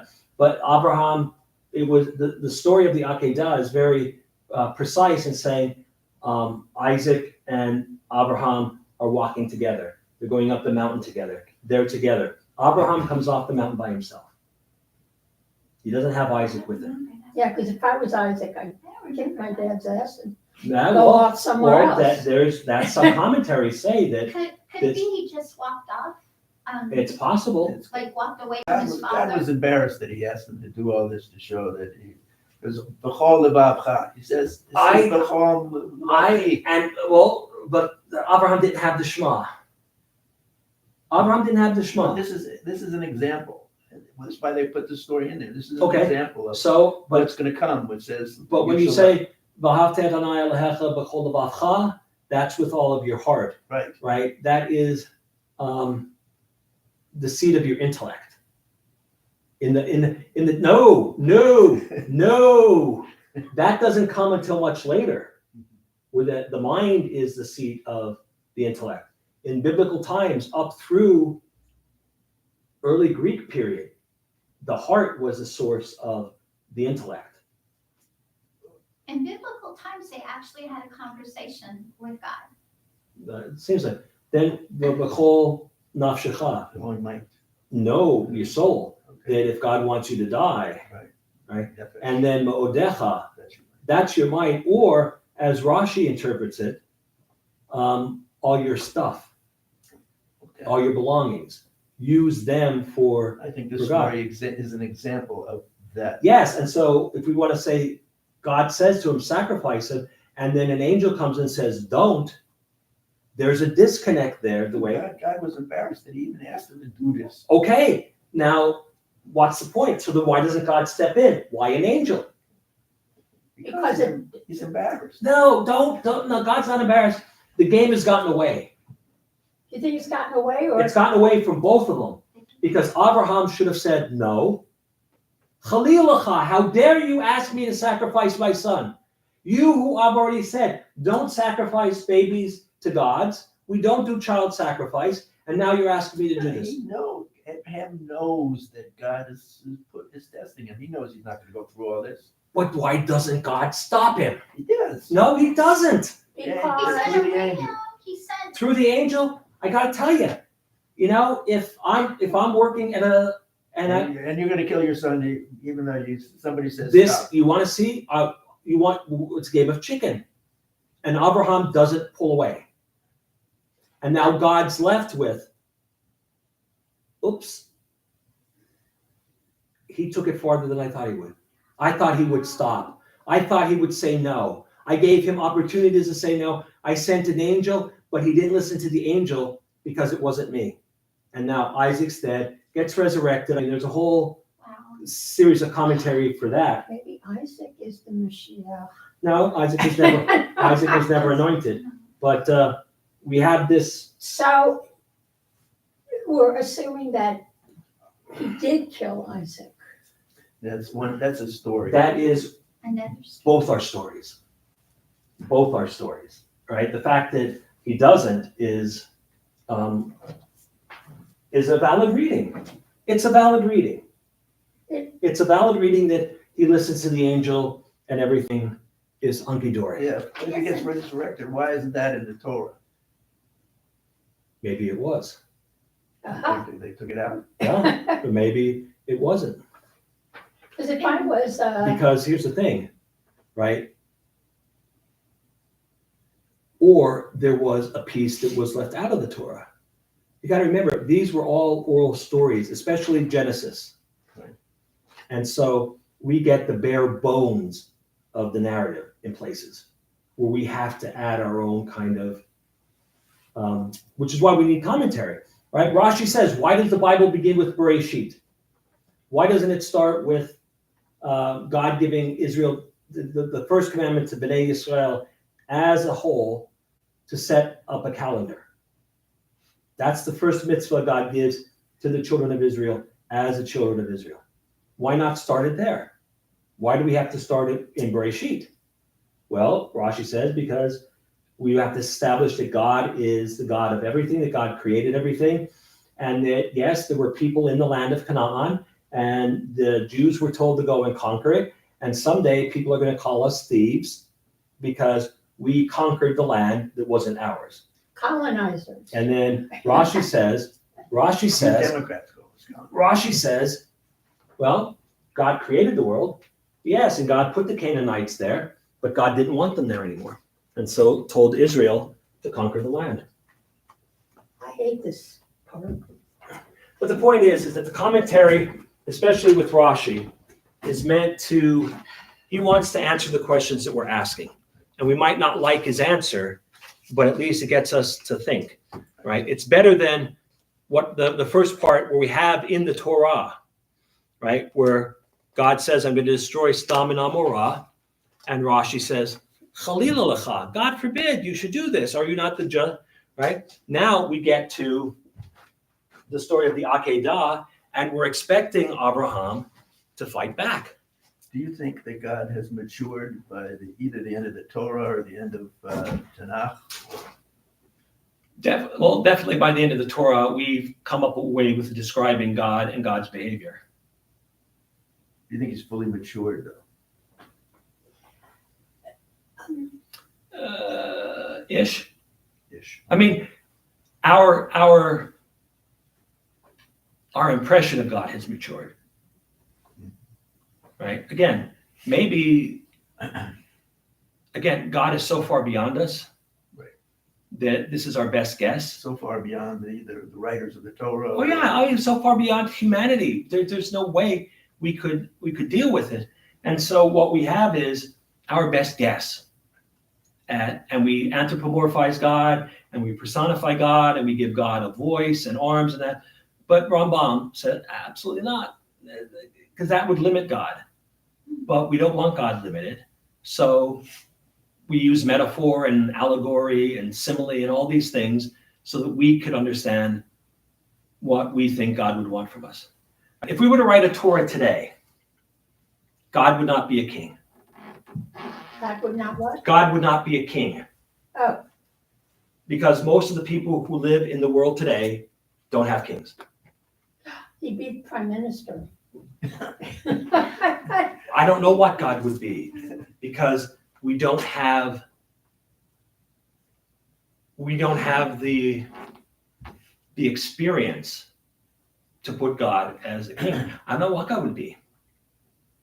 I do. So then anything that the commentaries, the Torah says, is an interpretation to put it into our understanding, Yes. even though, or an answer we like better, even though we don't understand anything really about God, because God is, as you said, not within our. That's true. Yeah. That is true. That is true. And And in fact, the whole Torah, everything written can be wrong because we're talking about an oral history for what, thousands of years, Yes, and that then, things change. well, so in that here's time. the thing. In the period of the Second Temple, there were two groups fighting for the soul of what will become Judaism. You had the Sadducees, who were the priests, the Kohanim, they ran the temple. And you had the Pharisees, the Perushim, who become the rabbis, the interpreters. For the Sadducees, for the Kohanim, their main guidebook was the book of Leviticus. Talks about the sacrifices, talks about ritual purity, right? There was one way of looking at that text. What was written down is what you did.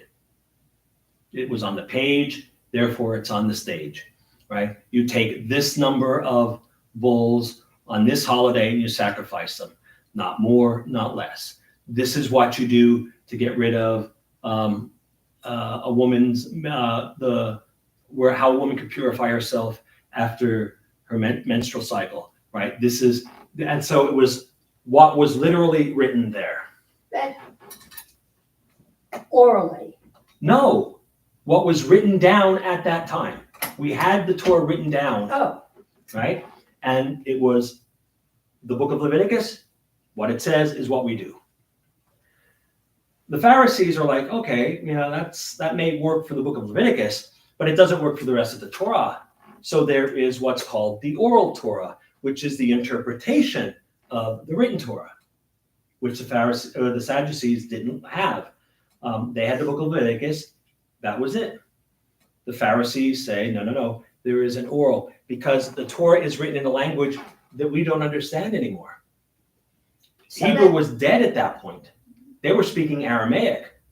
And so they had a text, they had a book that they, for most people, was unintelligible.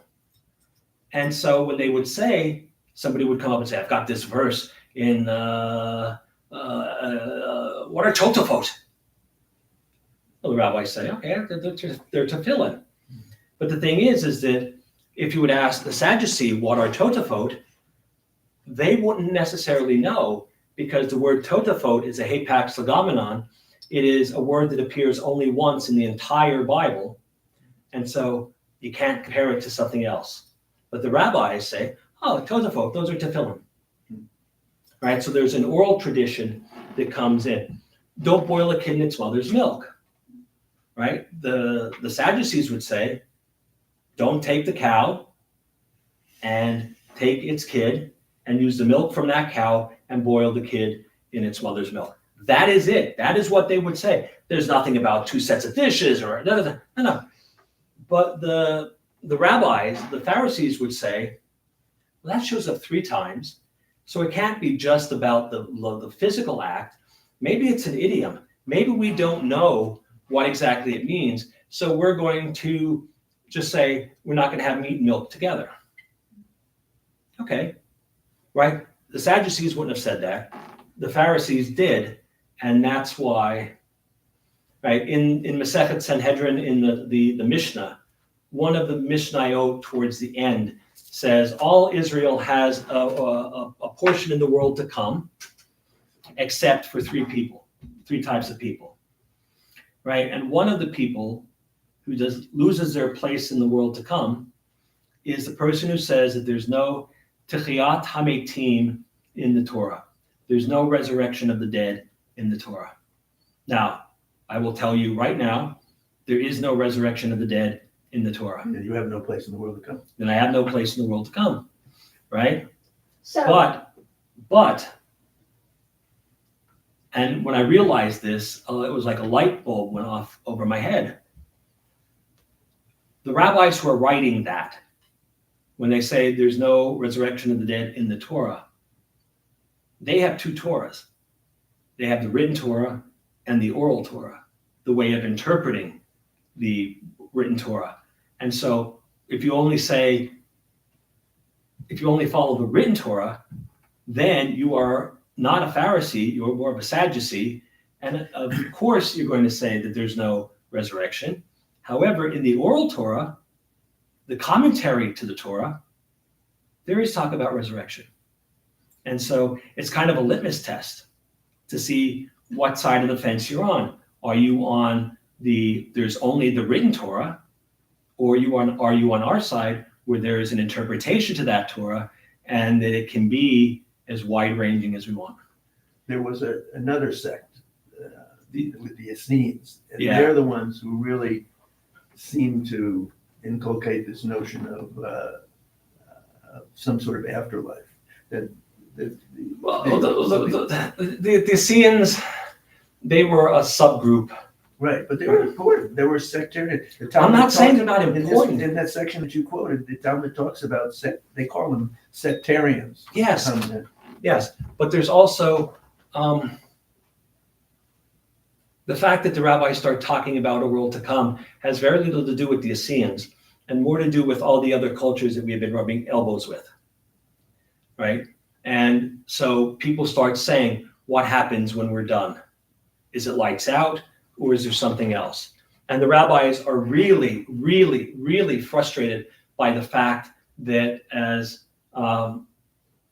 Maxine, I didn't know if Maxine pointed out, that God seems to be sometimes punishing and sometimes not, right? So why do bad things happen to good people, and why do good things happen to bad people, right? That's a question in Masechet Brachot. What happens with a tzaddik v'ralo? A person's a righteous person, but bad things happen. Or a rasha v'tovlo, a bad person, and good happens to him. And the rabbis are saying that our notion of God as the true judge, there's a problem here. So we'll come up, this idea of an afterlife where everything is made fair again, is why they start talking about it. But in Judaism, there is no definitive answer. If you want to believe that when you die, we go to a Lichtige Gan Eden, a heavenly Garden of Eden, and you're reunited with all your family and your pets and all of that, you're fine. If you want to go to the other end where I am right now, it's lights out, that's it. You had a good life, you did what you could, but that's it. I like the Garden of Eden. And then you have everything in the middle. You have everything in the middle, and it's all up for grabs.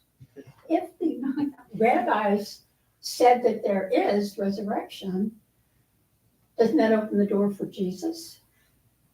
Not at the time they were saying it. So they were saying it already happened. The concept of resurrection can be read into the story of the binding of Isaac. The what? The binding of Isaac, what we were just Yes. talking about, right? Yes. Could be read into it. The written Torah doesn't expressly state it, and so unless you know the oral Torah, you're not going to even think about it. And so the rabbis had it, but for whatever reason, it doesn't catch on. I mean, there's a story in the book of the one I was talking about, the prophet Elisha, who resurrects the widow's, not the widow's, the old woman's son. Okay, that's in the Tanakh. That's there. That's open. That's there. But Tanakh is not Torah. No, Tanakh is not Torah. This is in the Nevi'im. Right. So, but that could be there, right? Because it's not considered a mitzvah. But there's no talk about resurrection in the Torah. There's no talk about an afterlife. There's no talk about anything. But in the oral Torah, the rabbi's interpretation of the written Torah, they find it. Well, they needed it to try to keep people within the. Well, because people were asking the question, you know what? My neighbor's a real yutz, and yet he keeps hitting the lottery, and I do everything I'm supposed to, and the bill collectors keep coming. So when was the first Torah written down? Don't know. Because I thought you said another time they started writing the Torahs. Somewhere around the Second Temple. Some- Somewhere around Babylon, right? Well, It no, was I mean, compiled at least. Ezra described. well, yeah, but he comes back after the destruction of the first temple. Right. So, and he's the one that institutes the the reading of the Torah publicly. And so it would be after the destruction of the first temple. And it was written. Compiled. It was compiled and then it was written down, on a scroll. But we don't have any of those because scrolls are organic and they rot, they disintegrate, they decompose. So, Unless you're in Qumran. Well, and then you have the book of Isaiah. Go ahead. okay, so maybe you answered this, but I just didn't hear. We have a written Torah. Yeah. And then we have the oral Torah. Uh-huh. But wouldn't the written Torah, is already written down, take precedent over the oral Torah? It does in many cases. But the idea is that the oral Torah helps us to interpret the ideas that we can't do on our own, right? Don't murder. We don't need a lot of explanation for that. So the Torah that we have now is a compilation of the written and the oral? No, the Torah that we have now, the Torahs that live in there, that is the written Torah. Okay, The oral Torah is all the teachings of the rabbis, the Mishnah, the Gemara, the Midrash, the everything. right. Which we don't know how true they are because they were oral. Well, they were oral at one point and then they all got written down and now we've been writing Torah commentaries since then. Look at it this way, right? The Torah is a book of literature. Torah's a book of what? Literature, Oh, literature. right? And you can either look at it that way and say, well, that's what it says, or you can look and say, what are the deeper meanings? What's more? So then you need commentary. And that's what the rabbis did for us. All right, we could go all day, but I'm going to have to stop doing this and going back to just the. Yeah, I need a nap. Now my brain is really tired. 282, please rise. Aleinu. Aleinu l'shabeach l'adon hakol, l'ateit gedula liotzer breishi, shelo asanu k'goyei haratzot, v'lo samanu k'mishpachot adama, shelo sam chelkeinu kahem, v'gor aleinu k'chol hamonam, v'anachnu korim, ומשתחווים ומודים לפני מלך מלכי המלכים הקדוש ברוך הוא שהוא נוטה שמיים ויוסר הארץ ומשה ביקרו בשמיים ממעל ושכינתו זו בגובי מרומים הוא אלוהינו אינו Emet malkeinu efesu lato, kakatu betorato, v'yadat hayom b'hashivota, elevavecha, ki Adonai hu Elohim, b'shamayim mimal, v'al haaretz, v'itachat eino.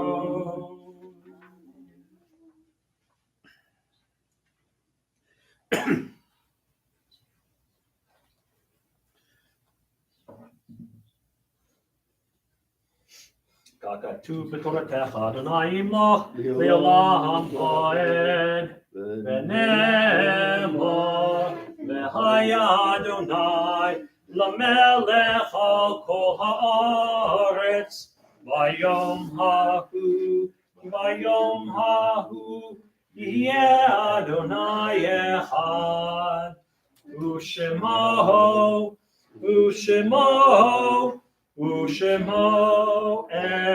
echad. You may be seated. This week we observed the following yard sites: Frida Tully, Brenda Glick's mother; Louis Solomon, Joe Horn's father; Mary Louise Lair, PJ Scar's mother; Sarah Solomon, relative of Joe Horn; Ellis Clay Ambergy Sr., Judy Lundy's father; Joseph Ellswick, Pat Johnson's great-great-grandfather; Larry Levine, husband of Janice, father of Kevin and Derek, brother of Chuck, Leanne's uncle. Charles Tully, husband of Frida, Brenda Glick's father. Vicki Radow, Judy Woodruff's mother, also Stephen's mother. Betty Rosen, Mark's mother, Bill's wife. May their souls be bound up in the bond of life eternal. May their memories be a blessing to us all, and may they always rest in peace. Mourner's Kaddish, page 294. Yit Kadal, Yit Kadash, Me Rabba, Balma Divrach Hirute, Yamlik Malchute, V'chayechon, V'yomechon, Ufchayed D'chol Beit Yisrael, Ba'adallah, Bizman Kari, V'imru, Amen. Yehi Shmei Rabba B'varach L'olam Olamei Maya. Yitbarach V'yishtabach V'yitbar V'yitramam V'yitnaseh V'yitadar V'yitalev V'yitalal Shmei D'Kudusha V'yichu Le'la Minko Birchata B'shirata Tushbachata B'nechamata Da'amiram Ba'alma V'yimru Amen. Yehi Shlama Rabba Min Shemaya V'chayim Aleinu V'yal Kol Yisrael V'yimru Amen.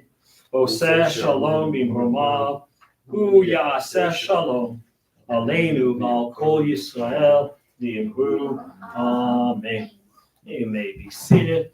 Shabbat Shalom, everyone, and good Shabbos. Good Shabbos. Good morning. I want to thank everybody for participating today. It was I love these kinds of discussions. A couple of quick announcements before we head out. Tomorrow morning, services at 9 a.m. 9 a.m. My Hebrew class is on at 1. And then in the beginning of December, we're going to be starting our prayer and Siddur class. And so if you've ever wanted to learn about the Siddur, how it was put together, why it is the way it is, and then we're going to do deep dives into all of the major prayers. Not only that, but you're going to learn when to bow, when not to bow, when to say Amen, when not to say Amen. There's no clapping in shul.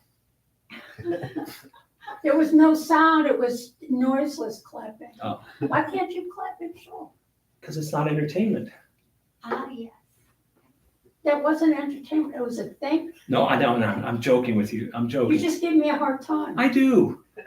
You just gave me an hour's worth of hard time. And now, but That's my job. the class will do a deep dive into the prayers. You'll be surprised at why we say certain prayers and all sorts of things. And that'll be a class that goes on for a long time. So keep your eyes peeled for that. We're coming up on Thanksgiving in a couple of weeks. And then it'll be Hanukkah. Cantor Beth is coming up the weekend of December 20th. So put that on your calendar. We're going to have a lot of fun things going on. Friday night services, Shabbat services, a Shabbat lunch and learning, a Saturday night entertainment, Sunday morning and afternoon family Hanukkah activity. So lots going on that weekend. So it's the 20th of December. But there's nothing else really going on this week. And so we're coming up. It's a quiet week. So just want to let's close out with Ein Keloheinu and then Kiddush. Ein Keloheinu on page 322. Ein Keloheinu, Ein Kadoneinu, Ein Kemalkeinu, Ein Kemoshienu. Mi Eloheinu, mi Chadonenu, mi Chemalkeinu, mi Chemoshienu. Nodel Eloheinu, Nodel Adonenu, Nodel Emalkeinu, Nodel Moshienu. Baruch Eloheinu, Baruch Adonenu, Baruch Malkeinu, Baruch Moshienu. Atahu Eloheinu, Atahu Adonenu, Atahu Malkeinu, Atahu Moshienu, Atahu Shektiru, Avoteinu, Lefanecha Ketoret Hasamim. ושמרו בני ישראל את השבת, לעשות את השבת לדורותם בברית עולם. ושמרו בני ישראל את השבת, לעשות את השבת לדורותם בברית עולם. ביני ובין בני ישראל אותי לעולם. ושמרו בני ישראל את השבת, לעשות את השבת לדורותם בברית עולם. כי 6 ימים עשה אדוני את השמיים ואת הארץ, ושמרו בני ישראל את השבת, לעשות את השבת לדורותם בברית עולם. וביום השביעי שבת ויהי נפש, שבת ויהי נפש, שבת ויהי נפש. ושמרו בני ישראל את השבת, לעשות את השבת לדורותם בברית עולם.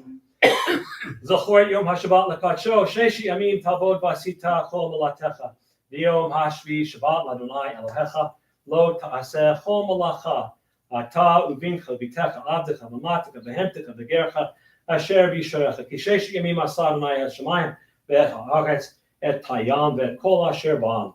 וינח ביום השביעי, על כן ברך אדוני את יום השבת, ויקדשהו סברי לחיים. ברוך אתה אדוני אלוהינו מלך העולם, בורא פרי הגפן. Cut down grape juice.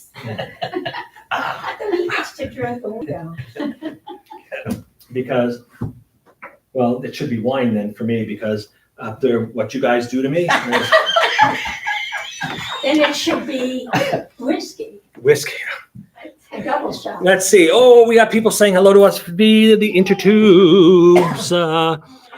There's Mom. Shabbat Shalom to all from Rabbi's mom and Cliff from very cold Pennsylvania. Wishing all a peaceful weekend and a great week ahead. Stay dry and warm. Hi, Miranda and Maxine. Thanks, Mom and Cliff. Same to you, Judy Lundy. I truly like your talk learning as given. Todah. Thank you. Trusting each of us will enjoy a restful Shabbat. Judy Lundy, from your mouth, God's ears. Todah Rabbah. Thank you as well. All right, friends, have a great Shabbat. It's, I don't know what the weather is, but it's Shabbat and enjoy it. I wish you all Shabbat Shalom, a good Shabbos, and please, please, please be careful out there. It's been very dreary since the election. I think that's